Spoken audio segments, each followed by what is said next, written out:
The shop smelled like motor oil and rust, the kind of smell that had become Marcus Reeves's entire world. He was bent over a transmission block when the door chimed. Not the usual swing of a customer, but the sharp crack of someone running hard and breathless. Ghost didn't look up immediately. He'd learned long ago not to rush toward sound. But something in that breathing, small, panicked, desperate, made him straighten. The girl couldn't have been more than 12.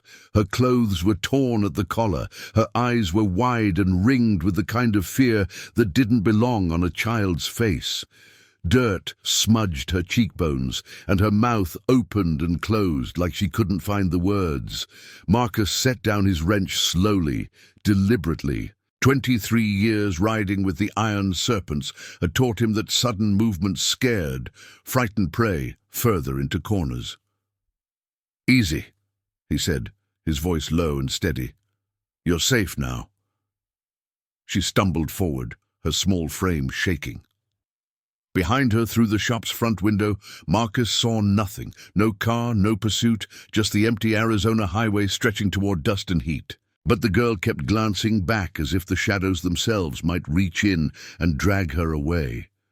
"My dad," he said. "If something ever happened." She couldn't finish. Her breathing came in short, sharp gasps. "He said to find you.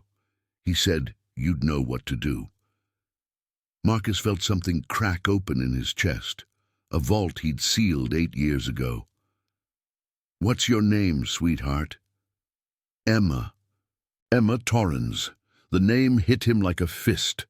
Torrens, that was Jack's name. Jack Torrens, his road captain, his brother, his closest friend, until the night everything burned down. Marcus stepped closer, keeping his movements calm.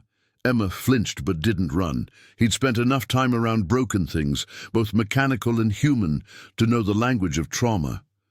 "Your dad sent you to me." She nodded, tears streaming now. "He's in trouble, bad trouble. He said you were the only one he could trust. He said you made a promise." Viewer hook. If you've ever kept a promise you thought was forgotten, you understand what happens next. Please hit that notification bell. What Marcus does in the next 47 seconds will change everything. 8 years. 8 years since Ghost had ridden with the crew. 8 years since the night the DEA raided their warehouse and 3 brothers never came home. He'd hung up his cut, sold his bike, and disappeared into honest work. He'd convinced himself that chapter was closed, but promises made in blood don't close, they just wait. "Listen to me," Marcus said, crouching down so his eyes met Emma's. "I need you to tell me exactly what happened, from the beginning, and I need you to tell me where your dad is right now." Emma's voice shook as she spoke. Her father was in county lockup on a frame. Charges that didn't stick, but bail was set so high he might as well be serving life. Emma had been picked up by social services, placed in a foster home in town. But 2 nights ago, the woman who was supposed to be taking care of her had gotten a phone call. A voice on the other end, Emma didn't know whose, had told her to bring the girl to a specific location. No questions, no police. Emma had run instead. Marcus listened to every word, and with each detail, he felt the old weight settling back onto his shoulders. The weight of the life he'd tried to leave behind. The weight of being needed by people who lived in the spaces between law and survival. He stood, his hand on Emma's shoulder. "You're going to stay here in the back room. There's a cot, bottled water, whatever you need. You don't come out unless I tell you to. You don't answer the door. You don't make a sound, understood?" She nodded. "Your dad didn't just send you to me because of an old promise," Marcus said quietly. "He sent you because he knew I'm the kind of man who keeps them, no matter what it costs." He led her to the back of the shop, made sure she had everything she needed, and locked the door behind her. Then he walked out into the Arizona heat and pulled out his phone. The number was still there, still saved after all these years. His hands shook as he dialed. An old voice answered on the 3rd ring. "Ghost?" It was Thomas, the original Iron Serpent's road captain, the man who'd first put a cut on Marcus's shoulders nearly a quarter-century ago. "That you?" "It's me," Ghost said. "I need to call in the family. Jack Torran's daughter is in trouble, and I just made a promise I'm going to keep." There was a long silence on the line. Then Thomas laughed, a rough, knowing sound. "Welcome home, brother," he said. "Welcome home." By midnight, the shop's parking lot held 17 motorcycles. They came from 3 states, riders who'd hung up their cuts years ago but never severed the cord that tied them to the Iron Serpents. They came because one man had called, and his name still carried weight in the biker world. They came because family doesn't have an expiration date. Marcus stood on the hood of an old Chevy, looking out at the sea of weathered faces. Men in their 50s and 60s, bodies marked by years of riding, prison, loss. Men who traded the road for garages and construction sites and quiet lives, but men who still remembered what loyalty meant. "Jack's inside," Marcus began. The wind carried his voice across the parking lot, and every head turned toward him. "Framed on charges that don't stick. His daughter is in protective custody in my shop, and someone just tried to grab her to use as leverage." Thomas stepped forward. He was older now, grey threading through his beard, but his presence still commanded the circle. "We ride to county lockup," Thomas said. "We get statements from the girl, from witnesses. We find out who's behind this." "It's not that simple," Ghost said. "Sheriff in this county is dirty. Has been for years. He's the one who planted the charges on Jack in the first place. We go through official channels. We tip our hand. The girl disappears. Jack gets transferred. We lose everything." A rider named Cole, ex-Marine, rode with Ghost for 12 years, stepped up. "Then we find another way. What does Jack's situation look like from the inside?" Marcus pulled out his phone. An hour earlier, Jack had managed one call through a contact in the prison kitchen. The message was brief and coded. "Sanderson's buying the narco route, using me to shut up witnesses. Sheriff Sanderson, the same man who'd arrested Jack on false possession charges and mysteriously lost the evidence from the raid. The same man who'd been spotted meeting with known cartel intermediaries at truck stops outside of town. Sanderson's running product," Marcus said. "He had Jack arrested to remove a witness. But Jack knows something valuable enough to keep Jack alive, but in a cell. If Jack disappears, if he dies, he becomes useless. But if we make noise, if we push too hard, Sanderson will decide Jack's a liability." Thomas nodded slowly. "So we work quiet. We gather evidence. We build a case that can't be ignored." "There's more," Marcus said. He looked at the face of each rider. "These were men who deserved the truth. Whoever's behind this, they've already tried once to use Emma as a pawn. They'll try again, which means we need to set a trap. And that trap needs bait." "You," Cole said. It wasn't a question. "Me," Marcus confirmed. "I'm the one Jack reached out to. I'm the one Emma ran to. I'm the known weakness in this situation, so we use it." The riders exchanged glances. This was dangerous territory, not illegal in the sense they'd grown accustomed to, but dangerous in ways that could get a man killed or put away for decades. This wasn't about protecting turf or moving product. This was about standing against a system that used children as tools. "I'm in," Thomas said. "Me too," Cole added. Within minutes, all 17 riders had committed. They broke into teams, intelligence gathering, legal research, surveillance. The shop became a command center. By 3 in the morning, Marcus had phone numbers for 2 private investigators, the names of 3 judges who owed favors to riders they'd represented, and a timeline of every arrest Sanderson had made in the past 5 years. At sunrise, Marcus sat on the edge of his workbench, exhausted and wired with adrenaline. He hadn't felt this alive in 8 years, hadn't felt the weight of brotherhood, of purpose, of being part of something larger than himself. Emma emerged from the back room, rubbing her eyes. "Is my dad okay?" she asked. "Your dad is the strongest man I know," Marcus said. "And he's going to stay that way. Because you're safe, and you're going to stay safe. That's a promise between me and him." Emma moved closer and, without warning, wrapped her thin arms around his neck. Marcus held her, and something shifted inside him. Something that had been locked away since the night the warehouse burned. He was home, not because he'd come back to the shop, but because he'd remembered what it meant to be trusted. The Harley sat in the back bay of the shop, unchanged from the day Ghost had parked it 8 years ago. A '96 Softail, midnight black with silver trim, looking more like a relic than a motorcycle. He'd kept it as a monument to the man he used to be, a reminder of what happens when you ride straight into darkness. Now he needed it to be something else, a trap. "You sure about this?" Cole asked, standing beside him in the early morning. Outside, Phoenix sprawled beneath a copper sky. "Whoever's pulling Sanderson's strings knows I have a bike," Marcus said. "Knows I used to ride. Knows I'm the connection to Jack. They'll expect me to run, and they'll think the fastest way out is on 2 wheels.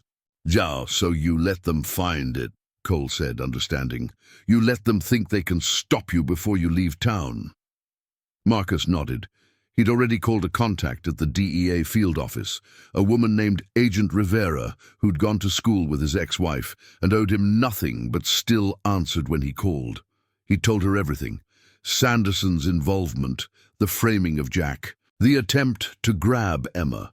Rivera had listened carefully and promised to open a quiet investigation, but quiet investigations took time, and time was something Jack Torrance didn't have. "I need you to install it," Marcus said, sliding a small device across the workbench. "Military-grade tracker. The second they mess with the engine, it sends a signal, and we'll know exactly where they take it." Cole picked up the device, turning it over in his weathered hands. "You understand what happens if they start this thing before we're ready?" "They won't," Marcus said, "because I'm going to leave a note on the seat." Marcus had already written it, printed it, left it exactly where someone breaking into the shop would find it. The note was simple and desperate. "Taking the girl to her mother in California. Gone by dawn. Don't follow." It was the kind of message that would make someone angry, the kind that would make them want to pursue, the kind that would make them feel like they still had a chance to catch him. Cole worked through the morning, installing the tracker deep in the engine block, rigging it so it would activate the moment someone tried to turn the key. By noon, the Harley was ready. By 2 in the afternoon, the shop had been subtly ransacked, the kind of break-in that looked hurried and desperate, like someone searching for information. The note was gone. The bike had been found. Marcus spent the evening with Emma, teaching her card games, making sure she ate. She asked about her father in the careful way children do when they're afraid of the answer. "Is he scared?" she asked.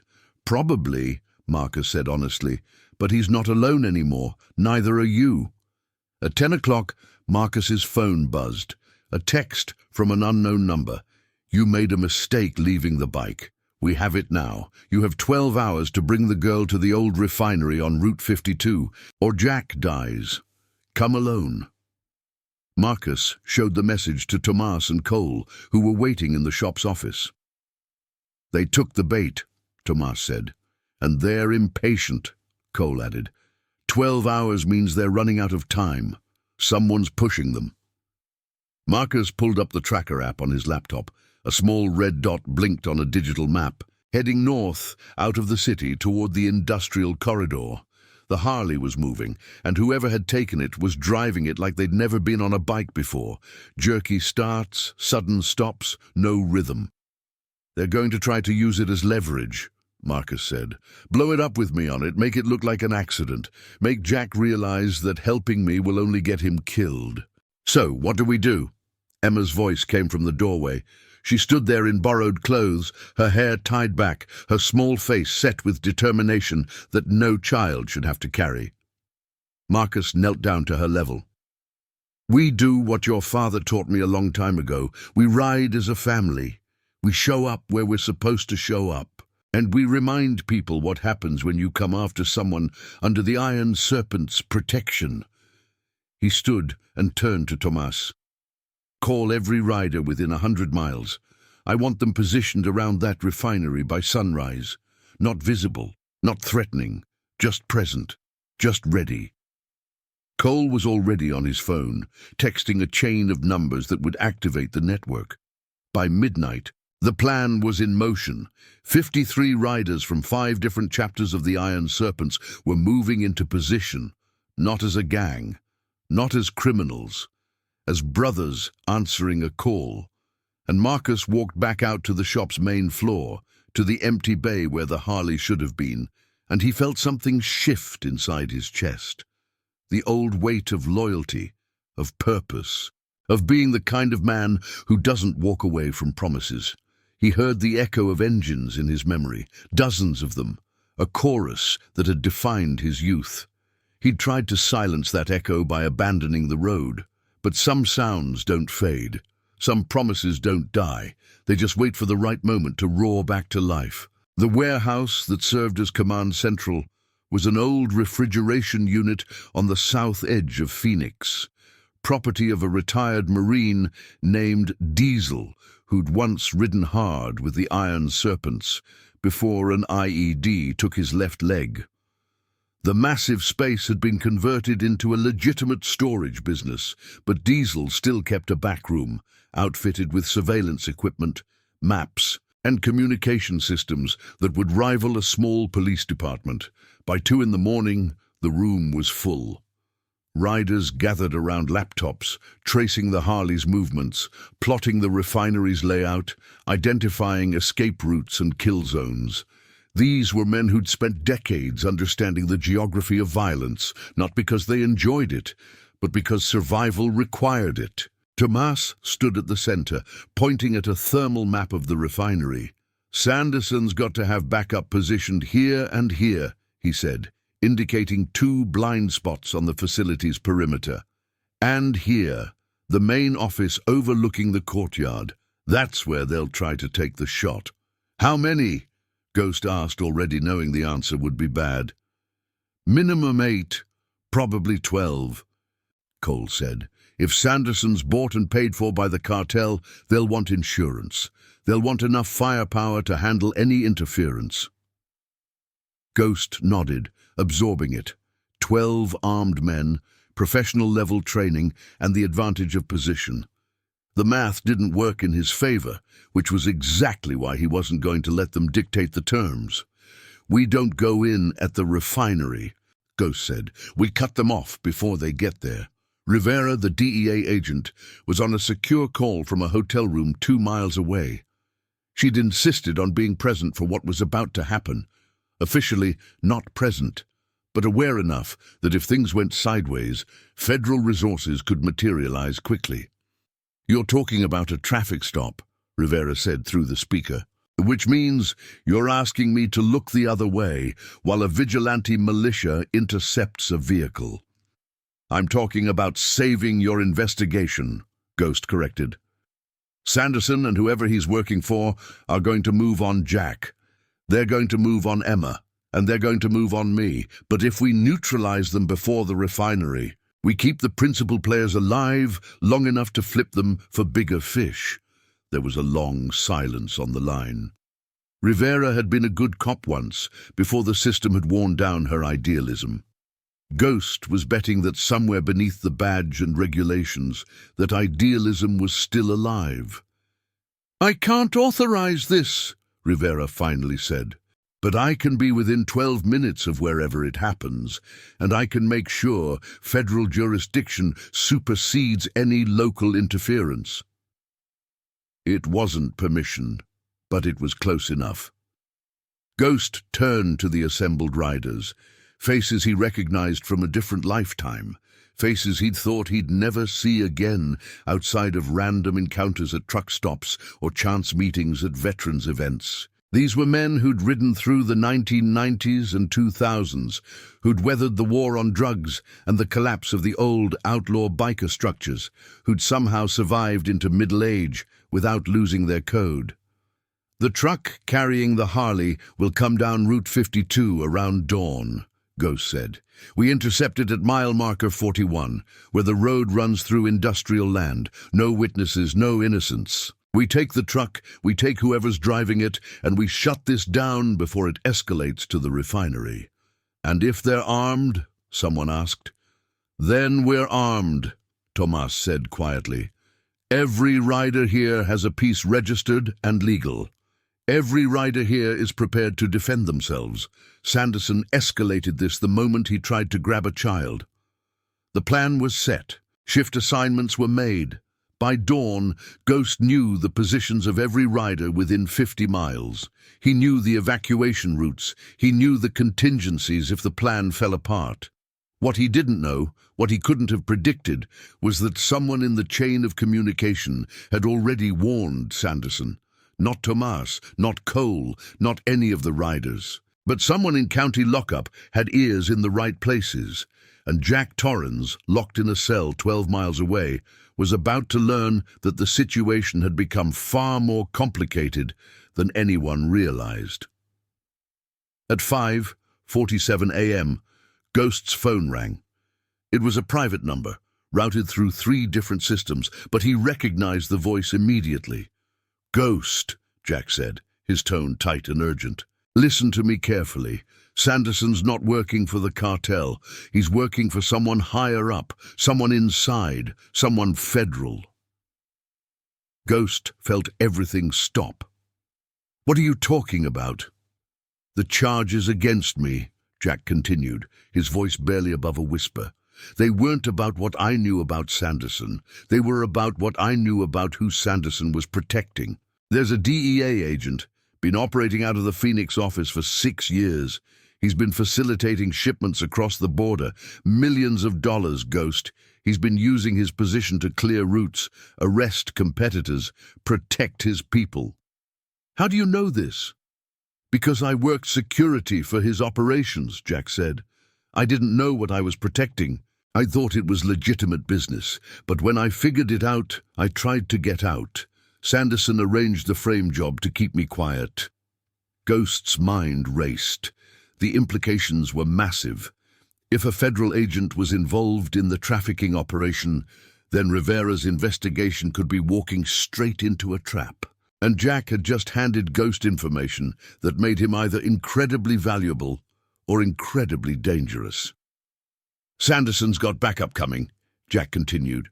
"Real backup, not hired guns, not cartel soldiers. Federal contractors, private security working off the books. They're going to move on the refinery at dawn, and they're going to make sure no one walks away with evidence that can tie this back to the Bureau." "Why are you telling me this?" "Because I made a promise," Jack said. "The same promise you made, to look after each other, to keep the family safe. And because Emma's in danger, real danger, not from Sanderson, from the people Sanderson answers to." The line went dead. Ghost stood in the empty warehouse, the sun rising over Phoenix, and realized that everything had just changed. The game wasn't local anymore. The stakes weren't personal anymore. This was institutional corruption. This was the machinery of government turned against them. This was the kind of enemy that couldn't be fought with bikes and loyalty and old bonds between brothers. This was the kind of enemy that required a different kind of courage. Ghost picked up the phone and called Tomas. "Abort the traffic stop," he said. "Everything changes. Meet me at the shop in 30 minutes. And call Rivera directly. Tell her Jack just dropped a bomb that's going to blow her entire investigation apart." Emma had been awake all night, watching the city lights from the shop's office window. She'd heard the conversations, pieced together fragments of plans, understood more than any 12-year-old should understand about danger and betrayal and the weight of people making impossible choices to keep her alive. When Ghost returned to the shop, she was sitting on the workbench, her legs swinging slightly, her eyes too old for her face. "My dad told you something bad," she said. It wasn't a question. Ghost wanted to lie, wanted to shield her from the magnitude of what was happening. But this girl had already been hunted. She deserved the truth. "Yes," Ghost said, sitting beside her. "Something bad, but it doesn't change what I promised your father. It doesn't change what he promised to protect you.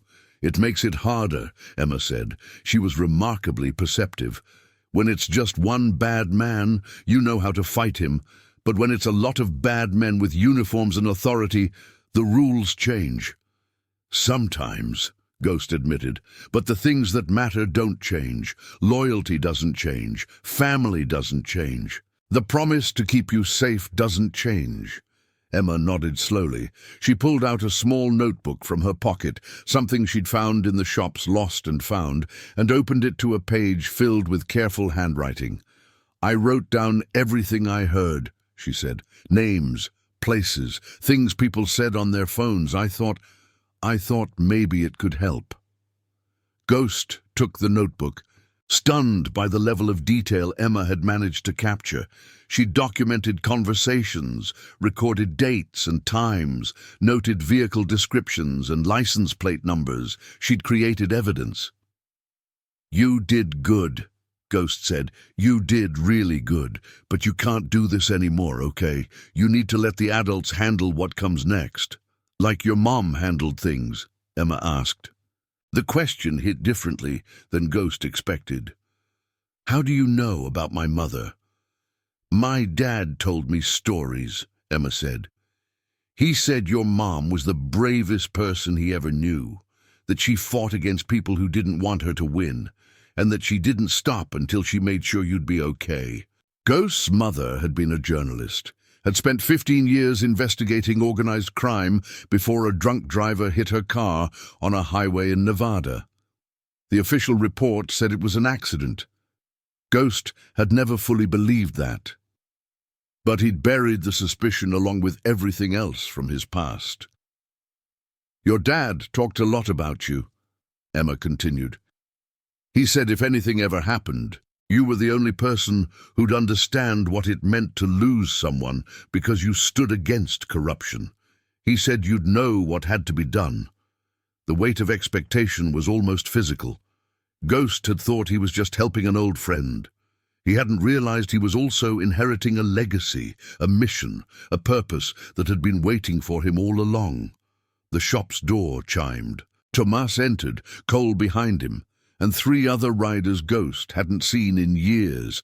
They formed a semicircle in the main bay, and Ghost realized this wasn't just a rescue operation anymore. It was a reckoning. "Jack gave me information about a federal agent," Ghost said, laying it all out. "Someone embedded in the DEA Phoenix office. Someone facilitating cartel trafficking and using his position to eliminate competition and witnesses." "Name?" Tomas asked.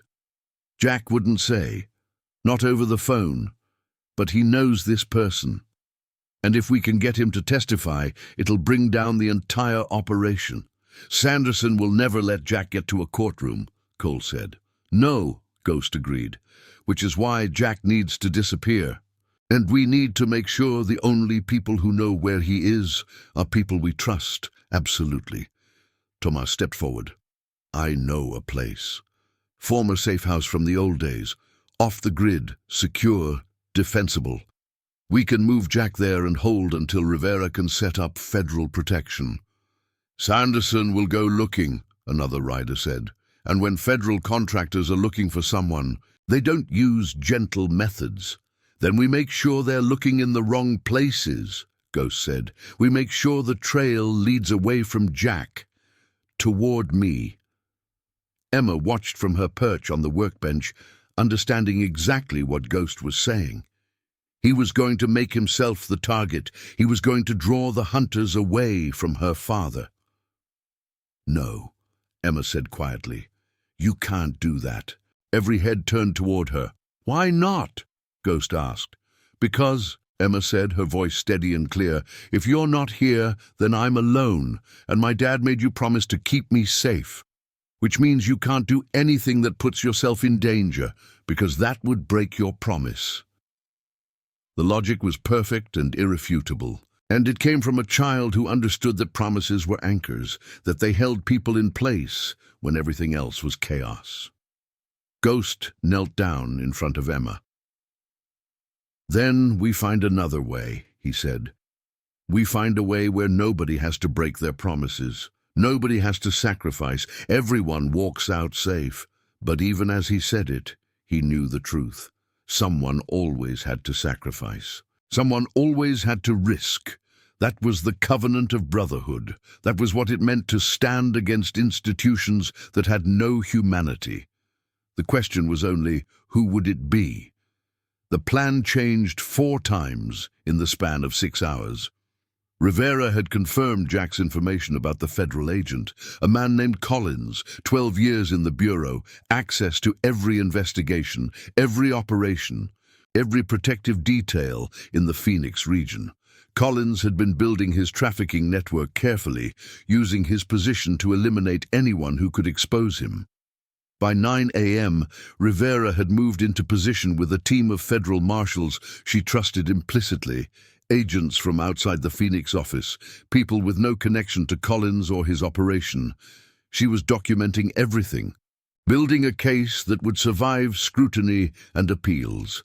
Ghost and the Riders had moved into position around the refinery, not as an army, but as presence, as witnesses, as the kind of organizational force that would make it difficult for federal contractors to operate with complete impunity. Emma had been moved to a secure location, a pastor's house in a small town 30 miles north, someone Cole knew personally and trusted with his life. She'd resisted, argued that she should be part of what was happening, but Ghost had been clear. Her job was to stay alive. Everything else came after that. The Harley sat in the refinery's main yard, conspicuous and waiting, the trap that no one had taken yet. Ghost stood in an observation point 200 yards away, binoculars trained on the gate. Beside him, Tomas checked the ammunition in his registered legal handgun. "Collins is going to come himself," Tomas said. "He's got too much invested in this, too much knowledge to trust it to contractors." "You think so?" "I know so," Tomas said, "because I would. Because if you've built something like that, you don't let it fall apart through delegation. You show up, you handle it personally." At 10:47 a.m., 3 black SUVs rolled through the refinery's front gate. 4 federal contractors exited the first 2 vehicles, assault rifles held casually, the kind of casual that meant they were expecting no resistance. Collins stepped out of the 3rd vehicle alone, a man in his 50s with the bearing of someone used to absolute authority. He walked directly to the Harley, examining it like it was evidence at a crime scene. Then he turned toward the observation point where Ghost was hidden and smiled. It was a smile that contained no humor, no humanity, just the satisfaction of a man who'd anticipated his opponent's moves. Collins pulled out a radio. "The biker's watching," he said calmly. "He's within 300 yards, northeast position. Bring him in. Alive. He's got information about what his friend Torrens knows, and I need to confirm it before we relocate the package." Ghost heard the radio traffic through an interceptor app Cole had installed on his phone. He heard the contractors spreading out, beginning their search pattern. He heard the precision of a predator who'd done this before. He also heard something else, the rumble of engines. Distant at first, then louder, then impossible to ignore. 53 motorcycles rolling toward the refinery from every access point. Not aggressive, not attacking, just present, just riding.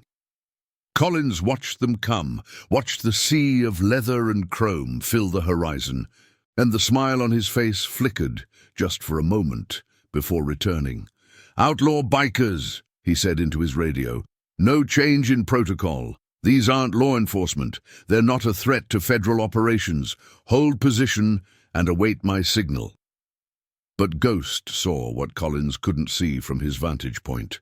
He saw the federal marshals moving into position around the refinery's perimeter. He saw Rivera stepping out of the gate's control house, holding a federal warrant and a recording device. He saw the precise moment when the trap closed. Collins turned slowly, understanding what had just happened. His radio crackled with the voices of his contractors, suddenly realizing they were surrounded, not by bikers, but by federal agents with higher authority and better legal standing. The Harley's engine fired. Ghost didn't know how it happened, didn't know if Rivera had rigged the bike or if Cole had left a way to activate it remotely. But the Harley roared to life, exhaust echoing across the refinery yard. And Collins understood instantly. The tracker, the warning he'd thought Ghost had left as a trap, had been activated. Someone, probably Rivera's team, had sent a signal the moment the marshals moved into position. The bike was no longer bait.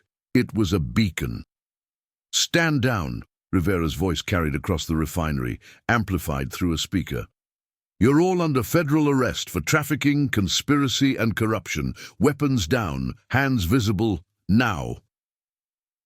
The contractors looked to Collins for guidance. Collins looked at the sea of bikers, at the federal marshals, at the legal and human infrastructure that had closed around him. He looked at Ghost, standing at the observation point, the man whose promise to a dead friend's child had started the domino effect that ended his empire, and Collins smiled again, a different smile this time, darker, more resigned. He reached into his jacket. "No," Rivera screamed. The shot echoed across the refinery. Collins fell, the gun falling from his hand. Not from federal bullets, from his own. A final act of control, denying them the satisfaction of a trial, a conviction, testimony. Denying them justice in the way that mattered. Ghost watched it happen and felt something close. Not his guilt, but his understanding of the costs of standing against systems that powerful. Standing against people willing to die rather than face accountability. The riders moved forward carefully, not interfering, not complicating the scene. They were witnesses now. They were the community holding space, while federal justice played its slow, grinding course. As the marshals secured the scene, Rivera approached Ghost. She didn't say anything at first, just looked at him with the kind of weariness that came from a career in law enforcement, seeing corruption at every level, knowing that Collins had probably been mentored by someone, that somewhere in the system there were successors waiting to take his place. "Your friend Torrens is safe," she said finally. "His testimony just destroyed a 6-year trafficking operation. There are going to be arrests from here to the border." "And Emma?" Ghost asked, though he already knew the answer. "Protected, under federal witness protection status, regardless of prosecution outcomes. She can stay in the same town with her father once he's released. They can rebuild." Ghost nodded. The promise was kept. Not perfectly, not without cost, but kept. Like this video, we're on chapter 6 of 8, and this story is heading toward an ending that will break your heart and rebuild it. The sacrifice that comes next, Ghost doesn't know it yet, but his real test is about to begin. Hit that like button and subscribe. The final chapters are about to answer the question nobody expected. 3 weeks passed. Emma was back in school in a small town where nobody knew her name or her story. Jack was working under an assumed identity, rebuilding a life from ash, the way men who've survived institutional violence learn to do. And Ghost was doing what he'd always done, fixing engines, rebuilding motorcycles, keeping the shop running. But the riders kept coming. Every day, at least one would show up. They'd sit quietly, drink coffee, work on projects alongside Ghost. They were processing what had happened, the same way Ghost was processing it. The way humans do when they've stood at the edge of institutional darkness and somehow made it back. Tomas and Cole stayed the longest. They helped reorganize the shop, upgrade the equipment, bring it back to something approaching a legitimate business. They didn't talk much about what had happened at the refinery, but they were present. That was what mattered. One evening, as Ghost was closing up, his phone rang. It was Rivera. "I wanted you to know," she said, her voice tight with something that might have been satisfaction or might have been rage. "We found documentation of 6 other federal agents working with Collins. 6 other operations in different cities. We're moving on all of them simultaneously tomorrow." "Good," Ghost said. He meant it. "Your mother," Rivera continued, "she was investigating Collins's predecessor. Did you know that?" Ghost didn't answer. He'd suspected for years, but hearing confirmation was different. "There's no way to prove it anymore," Rivera said. "Collins's records don't go back that far, but I wanted you to know that your mother's death wasn't random. It was connected to all of this, to a system that buries people who ask too many questions." She hung up without waiting for a response. Ghost stood in the empty shop and felt the weight of legacies colliding. His mother's unfinished investigation had been part of the foundation of Collins's operation. Emma's father had worked for that operation unknowingly, and Ghost had walked away from all of it until a frightened child had reminded him that some promises don't have expiration dates. The next morning, Ghost woke to find Emma sitting on his shop steps. She was alone, no handler, no federal protection visible. Just a girl who'd had to grow up too fast, waiting for the man who'd promised to keep her safe. "Why are you here?" Ghost asked gently. "My dad," Emma said. "He got a message yesterday. The people he worked for, the ones above Collins, they're leaving, moving their operations, disappearing into the system somewhere else." "That's good," Ghost said. "That means he's safe." "That's not why I came," Emma said. She pulled out a piece of paper, folded carefully, worn from being handled. "My dad wrote this. He said I should give it to you only if you ever asked why he made me come here, why he sent me to you." Ghost took the paper and unfolded it. The letter was written in Jack's careful handwriting, dated years ago, predating Emma's escape. Predating everything that had happened, Ghost. If you're reading this, then Emma has given it to you, which means something went wrong and I wasn't there to keep her safe. I'm leaving this letter with her and my mother with instructions. If anything happens to me, get Emma to Ghost, no one else. Ghost. 8 years ago, we made a promise. You probably don't even remember it clearly. It was late. And we were drunk, and we swore that if anything ever went sideways, if anything ever threatened our families, the other person would step up, would be the one they could trust absolutely. I'm calling in that promise. I'm calling it in because I've gotten involved with people I shouldn't have. I'm calling it in because I know it might end badly, and because if it does, I need to know that my daughter has a father figure who understands what it means to keep your word, who understands that loyalty means something, who understands that the world is full of corruption and cruelty, and sometimes the only thing that stands against that is one man's willingness to remember that he made a promise. I don't expect you to understand until Emma's in danger. I don't expect you to agree, but I know you'll do it, because that's who you are. Thank you for being my brother. Jack Ghost read the letter 3 times, and by the 3rd time his hands were shaking. "My dad said you should have it," Emma said softly. "He said it was important you understood that this wasn't random, that when he contacted you, he was calling in a debt, but he also wanted you to know that it was the right decision." "How is he?" Ghost asked. "Happy," Emma said. "Scared sometimes, but happy. He has a job, and he's building something again.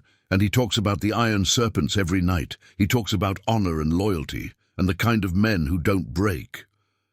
Ghost folded the letter and tucked it into his pocket. He'd carry it for the rest of his life. That evening, Tomas came by the shop. He had that particular expression, the one that meant he was about to make an offer that required careful consideration. "The old chapter house is reopening," Tomas said. "Officially, legitimate business, motorcycle repair, restoration, rentals. But unofficially, it's going to be home base for any rider who needs a place to stand when the system tries to crush them. We need someone to run it." "I'm not that man anymore," Ghost said automatically. "Sure you are," Tomas replied. "You never stopped being that man. You just tried to convince yourself you were something else." Ghost looked around the shop.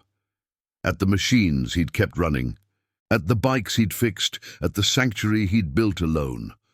"I'd need to bring people in, riders who understand what we're doing, who understand the cost." "Then bring them," Tomas said. "Build something bigger than yourself, because that's what leadership means." Ghost thought about Emma, safe and rebuilding, thought about Jack, free and honest about his sins, thought about Rivera, fighting corruption from inside the system, thought about his mother, whose unfinished investigation had been a kind of promise he'd never consciously made, but had somehow inherited. "Okay," he said. "I'll do it." Tomas nodded, satisfied. He knew what it cost Ghost to return, knew what it meant to stop running from who he'd always been meant to become. 6 months later, the old Iron Serpent's chapter house opened its doors, not as a criminal enterprise, but as a legitimate collective. A place where riders gathered, where motorcycles were restored to original condition, where stories were preserved and legacy was maintained. It was also a sanctuary, a place where women fleeing domestic violence could find shelter and legal resources, where veterans with nowhere to go could find community, where people discarded by the system could find brothers and sisters who understood what it meant to be outside, but still principled. Ghost ran it with Tomas as his second. Cole handled the mechanical side. Diesel, the Marine who'd lost his leg, managed security and intel. It was a real business during the day, a refuge during the night hours, and something more profound during the moments that mattered. The Harley, Ghost's Harley, had been returned to him after the federal investigation concluded. Rivera herself had brought it, had helped Ghost and Cole get it running again. It fired up like it had never been anything other than perfect, like the weeks sitting in the refinery yard, targeted and bait, hadn't cost it anything. Ghost kept it in the main garage, maintained but ridden sparingly. It was a monument to what he'd endured and overcome. But more than that, it was proof, every time he started that engine, that promises kept don't disappear. They transform. They become something living, something that carries you forward. Emma visited on a Saturday afternoon. She was 14 now, starting to look less like a victim and more like a young woman with opinions and dreams and the kind of resilience that only came from surviving the worst parts of the world. She walked through the chapter house, examining everything with the careful attention of someone who understood infrastructure and safety. "My dad's thinking about joining officially," she said, without preamble. "Wearing a cut again, running operations out of the south side." "How do you feel about that?" Ghost asked. "Scared," Emma admitted, "but also proud. He spent so long trying to hide from who he was, and now he's choosing to stand in it, to stand in his honor." Ghost brought her to the main garage, to the Harley. "Remember when you screamed for me not to start the engine?" he asked. "You almost died," Emma said. "I did," Ghost agreed. "In a way, the man who'd abandoned the road, who'd tried to be someone separate from what he was, that man did die. When you screamed, when I decided to keep my promise to your father, when I stopped running." He reached into his pocket and pulled out the letter Jack had written. Emma had asked for it back once, and Ghost had refused. But now he handed it over. "Your dad made a promise to me," Ghost said, "and that promise got me to somewhere I needed to be, to remember what I was capable of, what I was responsible for, what it meant to be part of something bigger than myself." Emma took the letter gently. She'd read it dozens of times, but each reading meant something different as she got older. As she understood more about her father, about Ghost, about the architecture of loyalty that held people like them together. "I want to learn to ride," Emma said. "I want to learn to fix engines. I want to be part of this." Ghost's first instinct was to protect her, to keep her away from the world he and her father inhabited. But he understood now that protection wasn't the same as sheltering, that sometimes the greatest gift was teaching someone to stand in their own power, to understand the cost of loyalty, to choose it anyway. "Okay," he said, "but you need to understand what that means. You need to understand that wearing a cut, being part of this family, means you're choosing to stand against corruption, against systems that grind people down, against the machinery of indifference." "I know," Emma said. "My dad explained all that. He said it was a choice that had to be made freely, without coercion, with full understanding of the risks."